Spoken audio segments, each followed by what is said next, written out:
इतना तो तय है कि एक सामान्य कार्य को भी विशिष्ट तरीके से जाकर आगे बढ़ा जा सकता है। सिविल सर्विसेज, भारतीय सिविल सेवा में तैयारी की और उसमें मेंस और इंटरव्यू कई पायदानों तो गया। रख करके भी आप पूरी ज़िंदगी में आनंद में रह सकते हैं। मुश्किल में मतलब शरीर की बाध्यताएं नहीं है केवल। एक व्यक्ति ये कह रहा है कि बिना वस्त्रों के जिया जा सकता है, एक व्यक्ति ये कह रहा है कि बिना गाड़ी के जिया जा सकता है, एक व्यक्ति ये कह रहा है कि बिना भोजन के केवल फलाहार पे जिया जा सकता है। ये अलग अलग प्रयोग केवल भारत की योग व्यवस्था को आगे बढ़ाने के लिए। भीड़ नहीं है, ये श्रद्धालु जगत है।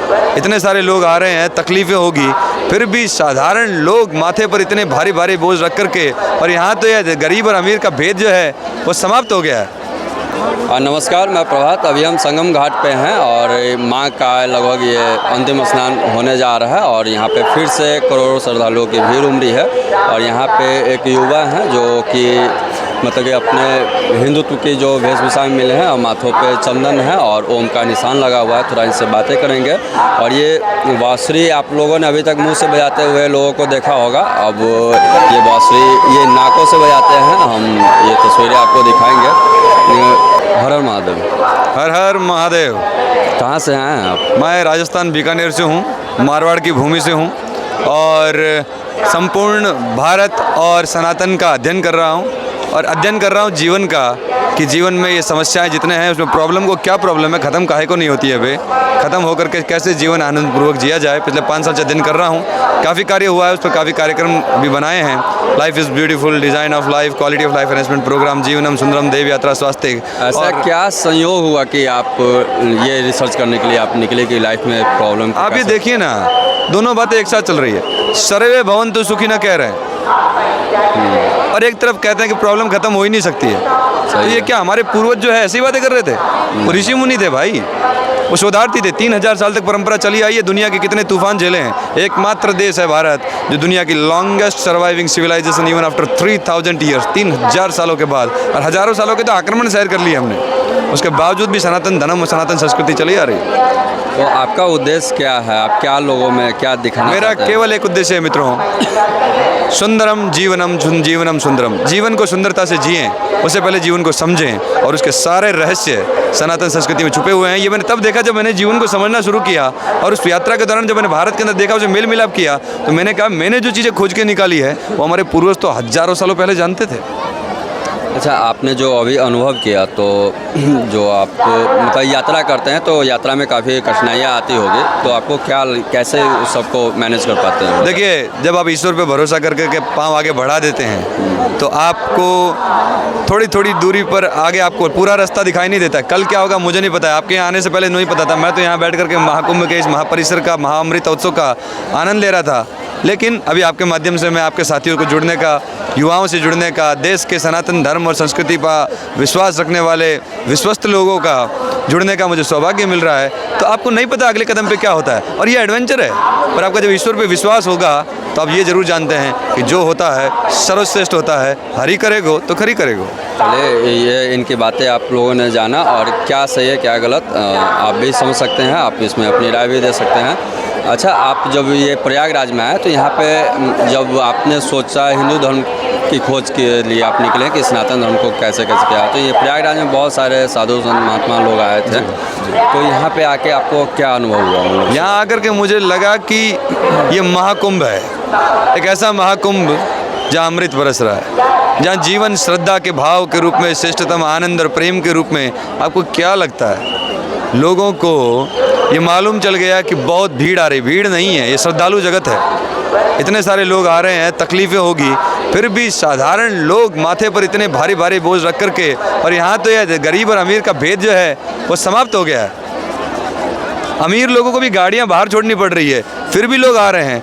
पाँव के कष्ट उन्हें दिखाई नहीं दे रहे हैं, पाँव में छाले उन्हें दिखाई नहीं दे रहे हैं। इसका मतलब है कि भारतीय सनातन परंपरा के प्रति उनका उनका जो है नतमस्तक हैं वो लोग, और इसको जानने के लिए, सीखने के लिए आ रहे हैं। वो देखिए ना कितने सारे लोग हैं, और ये सभी लोग एक अद्भुत ऊर्जा पैदा कर रहे हैं। आप कितने दिन से आए हुए हैं? मैं 1 महीने से हूँ यहाँ। और उसके बाद में भी जब संतों के वचन सुनते हैं, भांति भांति के, कुछ लोगों के प्रति प्रश्न उठा करके बोल रहे हैं ये क्या है, वो क्या है, ये क्रोध कर रहा है, ये नहीं। वो अपने अपने जीवन में अलग अलग प्रयोग कर रहे हैं। एक व्यक्ति ये कह रहा है कि एक हाथ ऊपर रख करके भी आप पूरी पूरी ज़िंदगी में आनंद में रह सकते हैं, मुश्किल में, मतलब शरीर की बाध्यताएं नहीं है केवल। एक व्यक्ति ये कह रहा है कि बिना वस्त्रों के जिया जा सकता है, एक व्यक्ति ये कह रहा है कि बिना गाड़ी के जिया जा सकता है, एक व्यक्ति ये कह रहा है कि बिना भोजन के केवल फलाहार पे जिया जा सकता है। ये अलग अलग प्रयोग केवल भारत की योग व्यवस्था को आगे बढ़ाने के लिए है, जहाँ पर अमृत का मंथन होता है, सागर का मंथन होता है और अमृत का रस निकलता है। रत्ने माए तुतुषा न देवा न भेजिरे भीम विषेण भीतिम अमृतम विना न परयु विरामम न निश्चित अर्थात विरमम धीरा। अमृत मिले नहीं तब तक रुकने का पर्याय नहीं, ये महाकुंभ सिखाता है। थोड़ा हम आपके एजुकेशन की बात करेंगे। आपने एजुकेशन क्या किया है? मैंने 12वीं क्लास में मैं अपने स्कूल का टॉपर था, फिजिक्स केमिस्ट्री मैथमेटिक्स पढ़ा, एक साइंटिफिक माइंडसेट डेवलप हुआ। उसके बाद में जवाहरलाल नेहरू विश्वविद्यालय में मैंने BA honours in foreign language, masters in foreign language, integrated BA program में जर्मन लैंग्वेज में एडमिशन लिया और उसके बाद में सिविल सर्विसेज, भारतीय सिविल सेवा में तैयारी की और उसमें मेंस और इंटरव्यू कई पायदानों तो गया, अंतिम चरणों से कुछ नंबरों से भी रुका। और उसके बाद मुझे समझ में आया कि ये सारा विज्ञान जो ये पढ़ाया जा रहा है ये शरीर चलाने का है, जीवन चलाने का विज्ञान क्या है ये समझ में नहीं आ रहा है। सभी लोग कैसे आनंदपूर्वक रह सकते हैं ये खोज करने के लिए यात्रा शुरू करते हैं। तो आप मतलब कि IAS बनना चाहते थे, लेकिन आप जीवन की खोज में चले गए हैं। पूरा नहीं, अगर आपकी पहचान केवल IAS है, अब मैं समझने के बाद बोलता हूँ कि जब आपके भीतर संपूर्ण ब्रह्मांड समाया है और आप कहते हैं कि मैं IAS हूँ, आप कहते हैं कि मैं एक मंत्री हूँ, एक MLA हूँ, मैं एक काम करने वाला कंपनी का, आप नहीं हैं, आप चेतना हैं। आप वो परम चेतना है, उसको आप IAS के माध्यम से सेवा दे रहे हैं और उस परम चेतना को आपकी छोटे छोटे कार्य से भी सेवा दें तो मुझे लगता है आप महानतम रूप में जा सकते हैं। आप केवल नर्सिंग के माध्यम से मदर टेरेसा जैसे इंसान बन सकते हैं। हालांकि उस पर बहुत सारे प्रश्न कुछ लोग उठाते हैं, मैं उस पर नहीं जाऊंगा, लेकिन इतना तो तय है कि एक सामान्य कार्य को भी विशिष्ट तरीके से जाकर आगे बढ़ा जा सकता है। आप ये समझिए कि मैथमेटिक्स का एक सामान्य सी चीज़ को रामानुजन ने कहाँ पर पहुँचा दिया, सामान्य से शिक्षक सर्वपल्ली राधाकृष्ण कहाँ तक पहुँच गए और देश की सामान्य अद्भुत एक सामान्य सन्यासी ले जाकर विश्व पटल पर अमेरिका के गर्दन पे पैर रख करके बोलता है, बोलो भारत महान है, गर्व से कहो हम हिंदू हैं। तो ये जो हम जो भी कार्य कर रहे हैं जब उस परम चेतने से जुड़कर करते हैं तो हर कार्य जो है अद्भुत हो जाता है। मुक्त रत्न से शाणासम कृष्णम न उपयुजते पद्म पत्र स्थितम तोयम दित्ते मुक्ता फल श्रियम। कमल के पत्ते पर सामान्य जल की बूंद भी मोती का रूप धारण कर लेती है जब उस परम चैतन्य के साथ जुड़ा हुआ महसूस करते हैं। आपको कितना दिन और खोज करना, कहाँ अंतिम आपका ये है कि मुझे क्या अंतिम लक्ष्य सिर्फ एक है, भारत संपूर्ण जगत को तमसो माँ ज्योतिर्गमय अंधकार से निकालकर प्रकाश की यात्रा करवाए। भारत पुनः पुरातन थाती को वापस खड़ा करे और विश्व का प्रत्येक व्यक्ति ये कह सके कि जीवनम सुंदरम, लाइफ इज़ ब्यूटीफुल। ज़िंदगी आनंद के साथ जिए, खुशी के साथ जिए, केवल बातें नहीं करें, जिए उसे, क्योंकि जीवन वाकई में बहुत सुंदर है। अच्छा, एक चीज़ आप बताइएगा कि अभी जो युवाओं में अपने धर्म को लेकर, धर्म के प्रति जो जागरूकता हो रही है, और आप जब पहले थे, जब आप इंटर वगैरह में थे, तो उस टाइम क्या कुछ अलग है या ऐसे ही देख रहे हैं आप? देखिए, मैं समझ रहा हूँ कि आज के युवाओं में दो चीज़ें हो रही है। अभी एक IIT बाबा करके एक व्यक्ति आए, उन्होंने हमारे भारत के पौराणिक धर्म को आज की भौतिक भाषा में समझाने की कोशिश की। ये बहुत सुंदर चीज़ है, बहुत सुंदर है कि आप उसको भाषा में समझा रहे हैं जिसमें आज के लोग समझे, लेकिन वो माता पिता को गाली दे रहे हैं।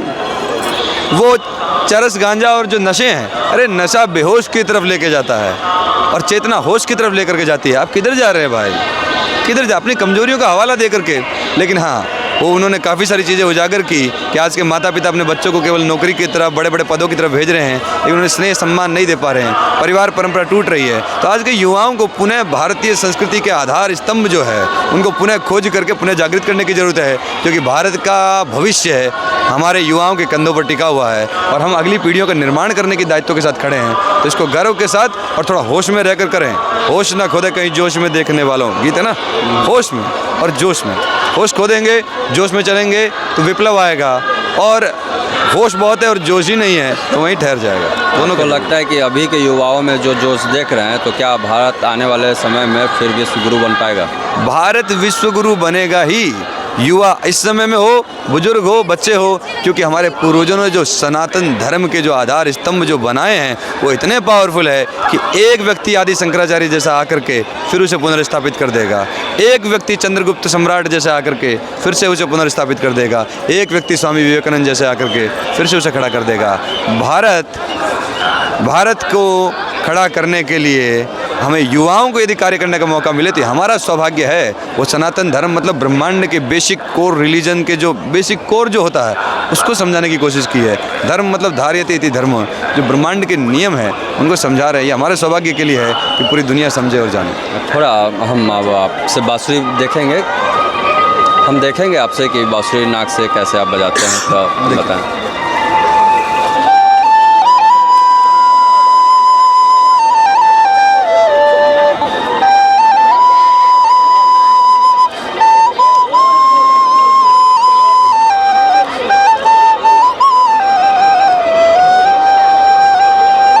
एक चीज़ मैं कहना चाहूँगा, बांसुरी एक सामान्य से यंत्र है। इस पर मैंने 14 साल लगाए हैं। श्वास साधना और स्वर साधना दोनों को साधा है और भारत की पूरी यात्रा 5 साल में की है। वो पूरी यात्रा से आप मेरे साथ जुड़ सकते हैं। आगे भी यात्रा करता रहूँगा। कहाँ जा रहा हूँ, क्या कर रहा हूँ, देख सकते हैं। भारत कितना सुंदर है, जीवन कितना सुंदर है। द कृष्णा शक्ति THEKRISHNASHAKTI। आप इंस्टाग्राम और यूट्यूब पर जुड़ें और जानें, क्योंकि जीवन बहुत अद्भुत है। जीवन जीना ही चाहिए। जियो का सिर्फ सिम लेने से काम नहीं चलेगा, जियो का हिम्मत अंदर बिठा करके जीना पड़ेगा।